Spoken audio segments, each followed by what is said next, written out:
Blackmail আমরা কেউ করছি বা কেউ হচ্ছি। তো এক্ষেত্রে রিয়াজ ভাই যে শিকার হচ্ছে, যে ব্ল্যাকমেইলিংয়ের শিকার হচ্ছে, সেও কি দোষী না? সেও দোষী।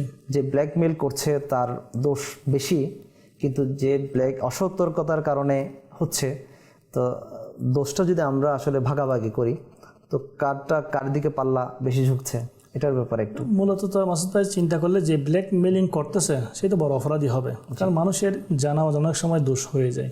যেমন আপনি বলেছেন ব্ল্যাকমেইল অনেক সময় সে কোনো একটা প্রয়োজনে একটা ফিক্সার তুলতেছে, সেটাকে সে গলত রাস্তা ব্যবহার করে তার ছবিটাকে ব্ল্যাকমেইলিং করতেছে। অনেক সময় একজন মানুষ অপরাধ করে ফেলে, অপরাধ তো মানুষ করে, অপরাধ করে সে সেখান থেকে তওবা করবে, কিন্তু ওই ব্যক্তিটাকে এমনভাবে সেটাকে নিয়ে এসে গ্রেফতার করলো, তওবা করার সুযোগ তাকে দিল না, এবং তওবা করলে তো সেটা তার ব্যাপার, সে তাকে ব্ল্যাকমেইলিং এমনভাবে করে নিল তার জীবনটা পর্যন্ত যেন বরবাদ হয়ে যায়।